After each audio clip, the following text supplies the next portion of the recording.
මහමැතිවරණය වෙනුවෙන් සකස් කළ සෞඛ්‍ය මාර්ගෝපදේශ අද කොමිසම වෙත. ඊයේ දිනය තුළ කොවිඩ් ආසාදිතයින් 32 දෙනෙකුම විදේශයන්ගෙන් පැමිණි අය. පාස්කු ඉරුදින ප්‍රහාරමාලාවේ දෙමට ගොඩ පිපිරීමේ නොදුටු දසුන්. ඉන්දියාව කොවිඩ්-19 ආසාදිතයින් ලක්ෂ 2 ඉක්මවයි. කළු ජාතිකයාගේ ඝාතනයට එරෙහි විරෝධතාකරුවන් නිව්යෝක් මෑන්හැටන් පාලම මතදී පොලිසියට කොටු වේ.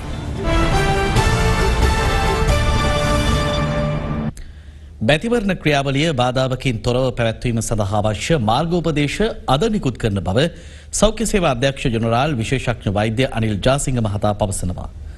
මේ අතර මැතිවරණයට අදාළ කටයුතු සම්බන්ධයෙන් සාකච්ඡා කිරීම සඳහා ජාතික මැතිවරණ කොමිසම අද රැස්වනවා. ජනාධිපතිවරයා විසින් පාර්ලිමේන්තුව විසිරුවා හරිමින් නිකුත් කළ ගැසට් නිවේදනය බල රහිත කරන ලෙස ඉල්ලා ඉදිරිපත් වූ සියලු පෙත්සම් විභාගයට නොගෙන ප්‍රතික්ෂේප කිරීමට ශ්‍රේෂ්ඨාධිකරණය ඊයේ තීන්දුව කළා. එම තීන්දුවත් සමග මැතිවරණය පැවැත්වීමට අදාළ සියලුම ව්‍යවස්ථාපිත කටයුතු කඩිනමින් ක්‍රියාවට නැංවීමට මැතිවරණ කොමිෂන් සභාවට සිදුවන බවයි එහි සභාපති මහින්ද දේශප්‍රිය මහතා පැවසුවේ. එය අනුව අදාළ කටයුතු සිදු කිරීම සම්බන්ධයෙන් සාකච්ඡා කිරීමට රාජගිරියේ පිහිටි මැතිවරණ කොමිෂන් සභා පරිශ්‍රයේදී ජාතික මැතිවරණ කොමිසම අද රැස් වෙනවා. මේ අතර මැතිවරණ ක්‍රියාවලිය බාධාවකින් තොරව පැවැත්වීම සඳහා අවශ්‍ය මාර්ගෝපදේශ අද නිකුත් කරන බවයි සෞඛ්‍ය සේවා අධ්‍යක්ෂ ජනරාල්වරයා පැවසුවේ. මැතිවරණ ක්‍රියාවලිය සඳහා අවශ්‍ය කරන මාර්ගෝපදේශ මේ වන විට අප විසින් සකස් කරලා තියෙනවා. මෙහිදී මෙම මාර්ගෝපදේශ සකස් කිරීමේදී දිගින් දිගට මැතිවරණ කොමිසමේ නිලධාරීන් අපගේ නිලධාරීන් සමග සාකච්ඡා කරමින් ඒ අවස්ථා විශ්ලේෂණයට ලක් කරමින් තමයි කටයුතු කරලා තියෙන්නේ. ඉතින් මේ අනුව මැතිවරණ ක්‍රියාවලිය බාධාවකින් තොරව පැවැත්වීම සඳහා අවශ්‍ය කරන මාර්ගෝපදේශ දැන් අද දින නිකුත් කිරීම සිද්ධ වෙනවා. මේ අතර ඉදිරි මහමැතිවරණය පැවැත්වීම සම්බන්ධයෙන් අදත් දේශපාලන නියෝජිතයින් මෙලෙස අදහස් පළ කළා. වර්තමාන ජනාධිපතිතුමා ව්‍යවස්ථානුකූලව තමන්ගේ බලය පාවිච්චි කරලා තියෙනවා කියන එක තහවුරු වෙනවා බොහොම පැහැදිලිව. නීතියේ ආධිපත්‍ය කියන එක නියත වශයෙන්ම ඉතාමත්ම ප්‍රබලව රැඳුණයි කියන එක මේ තීන්දුවෙන් සහතික වෙනවා. මේ රටේ සෞඛ්‍ය නීති රීති වලට යටත්ව මැතිවරණ කොමසාරිස් හැකි ඉක්මනින් මේ රටේ ජනතා පරමාධිපත්‍ය ස්ථාපනය කරන්නට ඉදිරියේදී කටයුතු කරයි කියන එක අපේ විශ්වාසයයි. ජූනි 20ත් මේ මැතිවරණයේ තියන සුදුසු වාතාවරණයක් නැති නිසා තමයි අපි අධිකරණයට ගියේ. ඒක අදිෂ්ට වෙලා තියෙනවා. එහෙනම් මේකෙන් අපි ජයග්‍රහණය කරලා තියෙනවා. අපි ඉල්ලන්නේ ජනතාවගේ ජීවිත ගැන කල්පනා කරලා අනතුරුදායක තත්ත්වයක් නැති බව සෞඛ්‍ය අධ්‍යක්ෂ ජනරාල් වාර්තා කරායින් පස්සේ මැතිවරණය තියෙන එක තමයි අපි ඉල්ලන්නේ. රජයේ උමනාව තමයි මැතිවරණය පැවැත්වීම. ඒ සඳහා තමයි ශ්‍රේෂ්ඨාධිකරණය ඊටාම නිවැරදිම තීන්දුව ලබා දීලා තියෙන්නේ. මේකෙන් පැහැදිලි වෙනවා විපක්ෂය කරන කියන දේවල් බොරු කියන එක. ජාතික පක්ෂය කවදාක මැතිවරණයට බය වෙන පක්ෂයක් නෙවෙයි. මොකද ඩී.එස්. සේනානායක අගමැතිතුමා මේ පක්ෂය හැදුවේ බලය ගන්න. අපිට බලය නැත්තම් අපි විපක්ෂයේ ඉන්නවා. මේ සියලු දෙනාම ගියේ ඡන්ද තියන්න එපා කියලා. එක්සත් ජාතික පක්ෂයත් මේකට ඉදිරිපත් වුණා. නමුත් ඔවුන් ඇතුලේ අභ්‍යන්තර අර්බුදය නිසා නීතිඥ මහතුරුන්ගේ ඒ නීතිඥ මහතුරුන්ට ඉඩ දුන්නේ නැහැ ශේෂාධිකරණය විසින් අදහස් දක්වන්න. දින 9ක් තිස්සේ මේ නඩු තීන්දුව ගැන මුළු රටම කතා වෙන්න පටන් ගත්තා. අවිනිශ්චිත භාවයක් ඇති වුණා. මැතිවරණ කොමිසමේ සම්පූර්ණ බලය තිබෙනවා. 1981 පාර්ලිමේන්තු මැතිවරණය පිළිබඳ පනත් කෙටුම්පත අනුව දින නියම කිරීම සහ දින අවලංගු කිරීම සම්බන්ධව කිසිදු ආකාරයේ මැදිහත් වීමක් කාටවත් කරන්න බෑ. මහබැංකුවේ හිටපු අධිපති අර්ජුන් මහේන්ද්‍රන් මෙරටට ගෙන්වා ගැනීමට නොහැකි වූයේ යහපාලන ආණ්ඩුවේ ඇතැම් පාර්ශවයන් ජාත්‍යන්තර පොලිසියට සාවද්‍ය තොරතුරු සැපීම හේතුවෙන් බව හිටපු ජනාධිපති මෛත්‍රීපාල සිරිසේන මහතා පවසනවා. ශ්‍රී ලංකා නිදහස් පක්ෂ මූලස්ථානයේ අද පැවති මාධ්‍ය හමුවකට එක්වෙමින් ඒ මහතා මේ බව සඳහන් කළා. දැන් අස්සම් 21000ක් ගහපුවා කිව්වා මම දැක්කා සමාජ වෙබ් අඩවිවලයි සමහර මාධ්‍යවල මේකත් නිකන් උපහාසාත්මකව සමහර අය යම් ප්‍රකාශ කරලා තියෙනවා. මේ ලිපිලේඛන ශ්‍රී ලංකා රජය සහ සිංගප්පූරු රජය අර්ජුන මහේන්ද්‍රන් ගෙන්වා ගැනීමට කටයුතු කිරීමේදී නීතිපති දෙපාර්තමේන්තුව තමයි සියල්ලම හැදුවේ.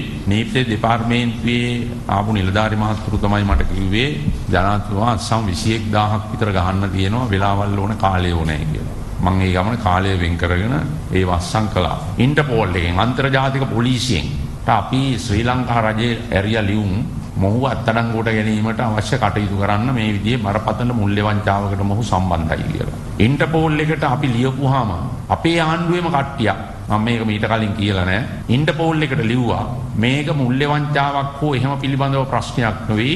මේක දේශපාලන ගැටුමක් මත වෙච්ච දෙයක්. ඒක නිසා මේකට ඉන්ටර්පෝල් එක මැදිහත් වෙන්න එපා කියලා ලියලා ඇරියා. ඊට පස්සේ ඉන්ටර්පෝල් එක දැනුම් දුන්නා අපිට මේ විදිහේ දන්වලා තියෙනවා ඒක නිසා මැදිහත් වෙන්න බැහැයි.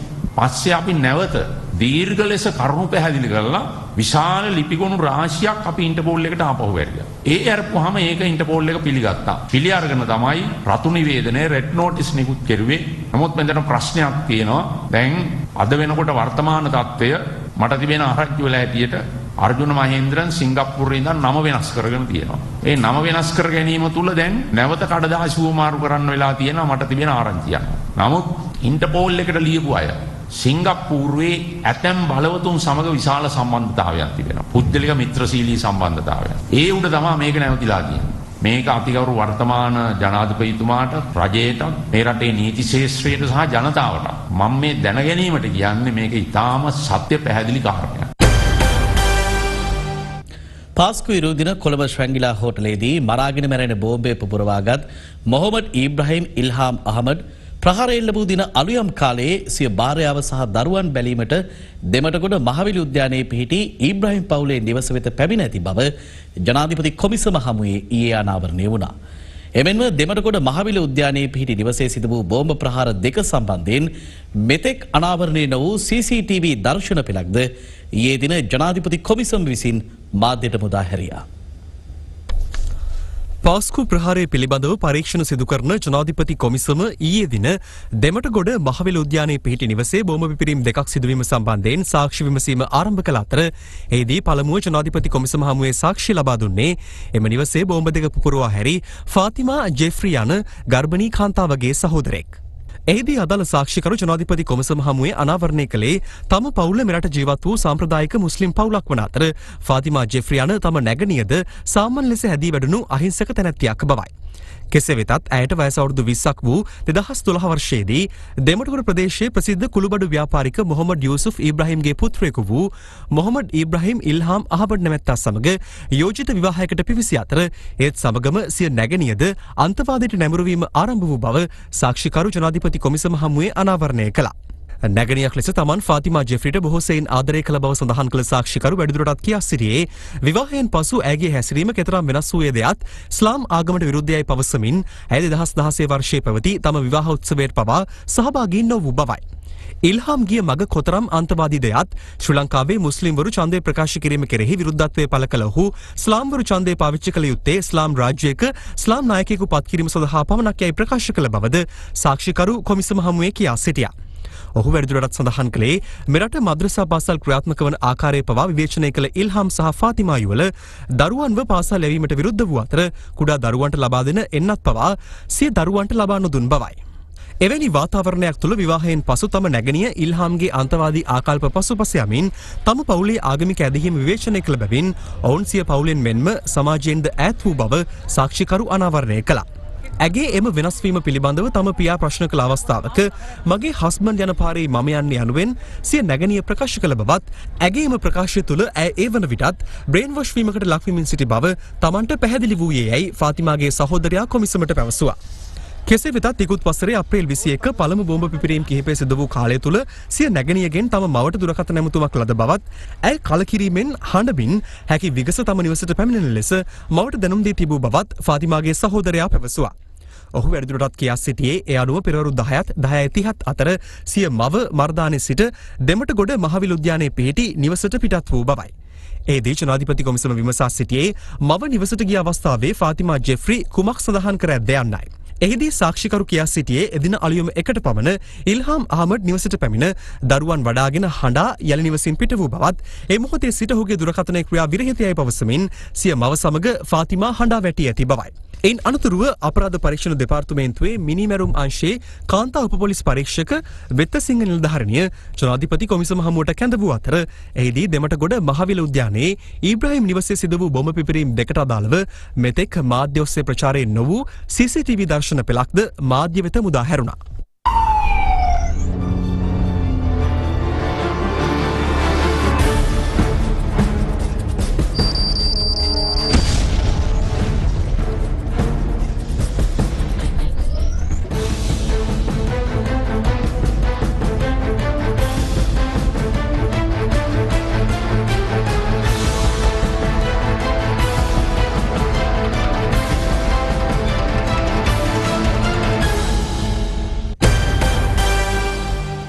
විරාමයෙන් අනතුරුව තවත් තොරතුරු බලාපොරොත්තු වන්න. මනවතත් අද දෙරණ සම. මෙරටින් හඳුනාගෙන ඇති COVID-19 වෛරස් ආසාදිතින් සංඛ්‍යාව 1683ක් දක්වා ඉහළ ගොස් තිබෙනවා. ඒ ඊයේ දිනේ හඳුනාගත් නව ආසාදිතයින් 40 දෙනාද සමගයි.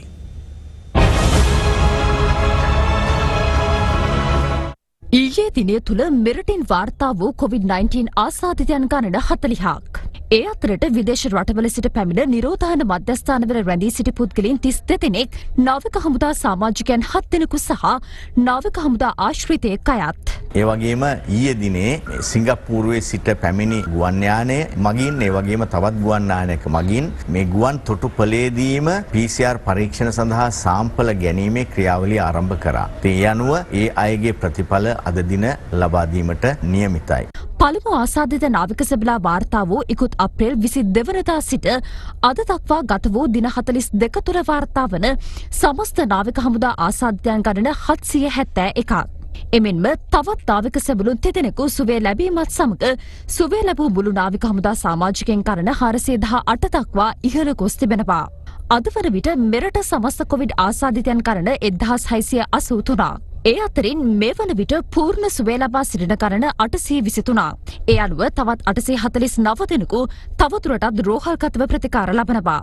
මේ අතර සංචාරක නෞකාවක සේවය කළ කාර්ය මණ්ඩලයේ සිටි ඉන්දියානු ජාතිකයන් 383 දෙනෙකු ශ්‍රී ලංකන් ගුවන් සේවයේ ගුවන් යානා දෙකකින් මුම්බයි සහ ගෝවා දක්වා පිටත් කර හැරීමට ඊයේ පියවර ගත්තා.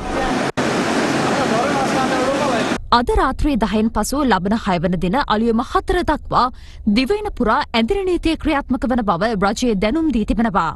6 වන සෙනසුරාදා සිට සියලු දිස්ත්‍රික්කවල නැවත දැනුම් දෙනතුරු ඇඳිරි නීතිය ක්‍රියාත්මක වන්නේ පෙර පරිදි රාත්‍රී 10 සිට අලුයම 4 දක්වා පමණයි. හෙට දින දිවයින පුරා ඇඳිරි නීතිය ක්‍රියාත්මක වන බැවින් රජයේ කාර්යාලවලට හෙට නිවාඩු දිනයක් ලෙස ප්‍රකාශයට පත් කිරීමට තීරණය කළ බව රාජ්‍ය පරිපාලන ස්වදේශ කටයුතු පළාත් සභා සහ පළාත් පාලන අමාත්‍යාංශය නිවේදනය කළා.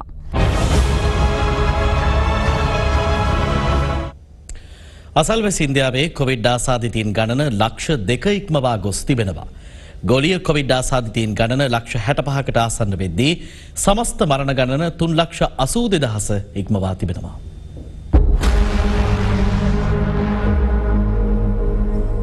කොවිඩ් වෛරස ව්‍යාප්තියෙන් වැඩි වශයෙන්ම පීඩාවට පත් වූ දකුණු ආසියාතික රාජ්‍ය වන්නේ ඉන්දියාවයි. එරට ආසාදිතයින් ගණන ඊයේ දිනේදී ලක්ෂ 2 ඉක්මවා ගියේ ගත වූ පැය 24 තුර එරටින් හඳුනාගත් ආසාදිතයින් 8,821 දෙනාත් සමගින්. එමෙන්ම ඉන්දියාවේ සමස්ත COVID-19 මරණ ගණනද 5,829ක් දක්වා ඉහළ ගොස් තිබෙනවා. කළුජාතිකයෙකු ඝාතනය වීම ආරම්භයා මේ වන විට රට පුරා විරෝධතා ව්‍යාප්ත වී ඇති පසුබිමක ලෝක බලවතා වන ඇමරිකාවෙන් හමු වූ කොවිඩ් ආසාදිතයින් ගණන 19 ලක්ෂයකට ආසන්නව තිබෙනවා. ඉන් එරට සිදු වූ මරණ ගණන 1,08,059ක්. මේ අතර ඇමරිකානු වසංගත රෝග පිළිබඳ විශේෂඥ ඇන්තනි ෆෝචි පවසන්නේ මේ වසර අවසානයේ වන විට කොවිඩ් වෛරසයට එරෙහි එන්නතක් නිපද විය හැකි බවයි. ඒ අනුව ලබන වසර ආරම්භයේදී එම එන්නතින් මාත්‍රා මිලියන 100ක් පමණ ඇමරිකානුවන් වෙත ලබා දිය හැකි බවත් ඔහු පවසනවා. ගත වූ දිනේ වැඩිම දෛනික කොවිඩ් මරණ ගණන වාර්තා වන්නේ බ්‍රසීලයෙන්. එමාගය 1,232ක් ලෙසින් දැක්වුණා. මේ අනුව එරට කොවිඩ් මරණ ගණන 31,278 දක්වා ඉහළ ගියේ ආසාදිතයින් ගණන 5,56,000ක් හමු වෙති.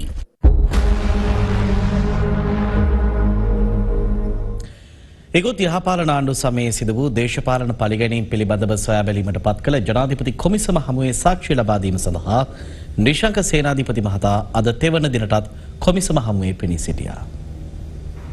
ආන්දෝලනාත්මක ඇවන්ගාඩ් පාවෙන අවිකපඩාව සම්බන්ධයෙන් ඉකුත් යහපාලන ආණ්ඩුව තමන්ගෙන් දේශපාලනිකව පරිගැනීමට උත්සාහ කළ බවට නිශ්ශංක සේනාධිපති මහතා ගොනු කර තිබූ පැමිණිල්ලකට අදාළව සාක්ෂි ලබා දීම සඳහා අද තෙවන දිනටත් ජනාධිපති කොමිසම හමුවේ පෙනී සිටීමට ඔහු පැමිණියා. නාවික හමුදා මූලස්ථානයේ අවුරුදු 3ක කාලයක තුල ඒ ඉදිරිපත් කරලා තියෙන්නේ හිටපු නාවික හමුදාපති අද්මිරල් රහින්ද විජේරත්න මහත්මයා අවුරුදු 3කට නාවික හමුදාව ලබාගත් මුදල ප්‍රෙසිඩෙන්ෂල් කමිෂන් එකට මිලියන 1728 කියලා අවුරුදු 3කට. ඒතර අපිට නඩු දැම්මේ මොකටද? බිලියන 11.7ක් කියන්නේ මිලියන 11700ක් රජයට පාඩු කරා කියලා. දැන් රජයට පාඩු කරා වෙන්නේ කොහමද? ඒ ගාන නාවික හමුදාව හම්බ කරලා තියෙන 11700 න. අපි තමයි මේක ව්‍යාපාර ඥාන යොදවලා 11700ක් හම්බ කරේ. ඒ කරපේක පාඩුවේ කියලා තමයි නඩු දැම්මේ. ගිය ආණ්ඩුවේ ඔය හිටපු ජරාදීර්ණ දේශපාලඥයෝ මාධ්‍යරා බොරු කියලා කරපු වින්නයි. මෙන්න නාවික හමුදාවේ ලියුම. අර්ජුන රණතුංග, රාජිත් සේනාරත්න, පාටලි චම්පික රණගේ.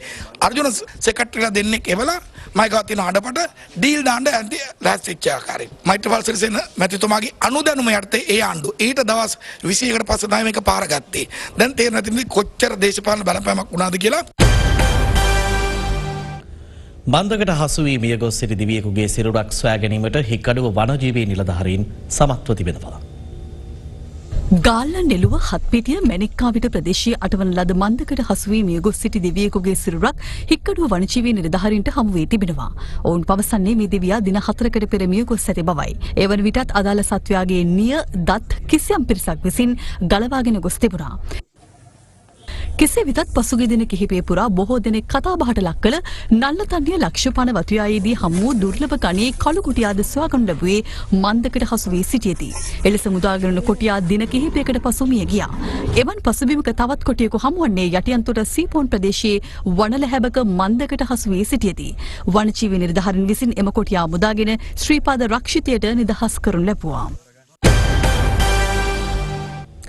සිංහරාජ වනාන්තරයේ ඇති ජලවලුපත් මිනිස් ක්‍රියාකාරකම් හේතුවෙන් සිඳියාමේ තර්ජනයකට ලක්ව ඇතැයි වාර්තා වනවා. මේ ඒ පිළිබඳව කළ කෙටි සොයා බැලීමක්. ශ්‍රී ලංකාවේ ප්‍රධාන තෙත් කලාපීය වනාන්තරයක් ලෙස සිංහරාජ වනාන්තරය හඳුන්වා දිය හැකියි. නමුත් අද වන විට සිංහරාජ කලාපයේ පිහිටි ජලමූලාශ්‍ර සිඳී යාමේ තර්ජනයකට ලක්ව ඇති බව වාර්තා වනවා. මගුරු කන්ද, රූඩ කන්ද සහ කළුකුල රක්ෂිතයේ ආශ්‍රිත ජල උල්පත් වලින් ආරම්භ වන මගුරු කඟේ ආරම්භක අවධිය වන බාන්දුරා ඇල මෙලෙස සිඳී යාමේ තර්ජනයට ලක්ව තිබෙනවා. ඊට හේතුව මිනිස් ක්‍රියාකාරකම් බවයි මේ වන විට අනාවරණය වී ඇත්තේ. ජාවාරමක් ලෙස වෙනිවැල්කට කපා විකිණීම අනවසර වගාවන් මෙම තර්ජනයට තුඩු දෙන ප්‍රධාන හේතු වී තිබෙනවා. 1978 වසරේදී එක් පුද්ගලයෙකුට අක්කර 2යි කාලක වපසිරියක් සහිත ඉඩම් බෙදා දීමට කටයුතු කළ ඇති අතර අද වන විට ඒ අක්කර 4ත් 5ත් අතර භූමියක ව්‍යාප්ත වී ඇති බව අප කළ විමසීමකදී අනාවරණය වුණා. කෙසේ වෙතත් අප කළ විමසීමකදී වගා කටයුතු වල නියැලෙන පිරිස සඳහන් කළේ වගා කටයුතු තමන්ගේ ඉඩම්වල සිදු කරන බැවින් ඉන් රක්ෂිතයට කිසිදු හානියක් සිදු නොවන බවයි. දැන් අවුරුදු 30ක් වෙනවා 89 අවුරුද්දෙ මෙහිට ආවේ. ඉඩමෙන් පිට අපි ගිහින් නැහැ. අපේ ඉඩම අපි කොහොමද මේ ටිකේ එළවලු ගවනවා ගම්මිරිස් වවලා තිබුණා. මහ කැලේ කපලා නැහැ. බොහෝ පිරිස් ස්වභාවික වනාන්තර සීමාව ඉක්මවා පරිපෝෂණය කිරීමට කටයුතු කිරීම මෙම තත්වයට බලපෑ ඇති ප්‍රධාන හේතුවක්. ලංකාවේ වැඩිම දියවුල් ප්‍රමාණයක් තියෙන මේ ප්‍රදේශයේ. සතිය දෙක පායනකොට මේ වතුර නැත්තටම නැති වෙනවා. ඒ උනත් දොලත් හිඳිලා මාළු ටිකක් මැරිලා යනවා. ගාමසේක මහත්තයා ඇවිල්ලා බලන්නේ කණුව කෙලින්. කණුව හරිද කියලා අහනවා හරි කියලා යනවා. ඇලේට යන්න කණුව හරි කියනවා. ශ්‍රී ලංකාවට වටිනා සම්පතක් වන මෙම සිංහරාජ වනාන්තරයේ ආශ්‍රිත ජල උල්පත් රැක ගැනීම ජාතික වගකීමක් ලෙස සලකා බලධාරීන්ගේ අවධානය ඊට යොමු විය යුතු නොවන්නේද? තවත් තොරතුරු විරාමයෙන් අනතුරුව.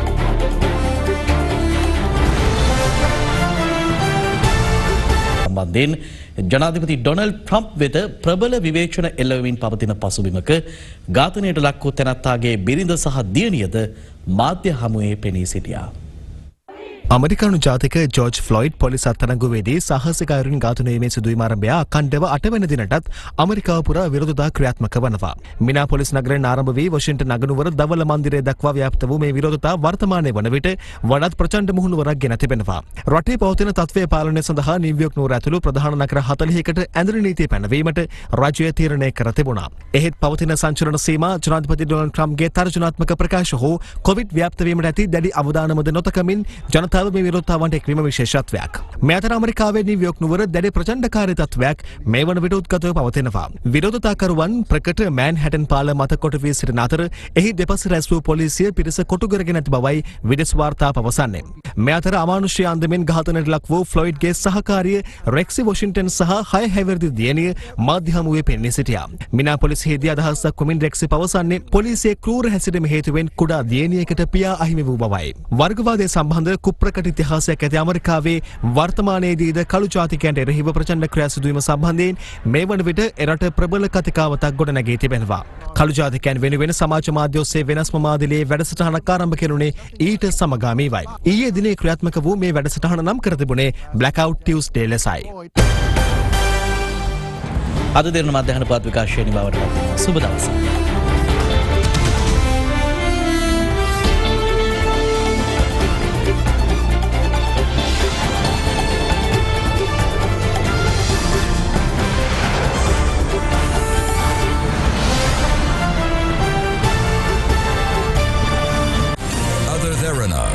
Midday Prime. ප්‍රධාන අනුග්‍රහය කොරෝනා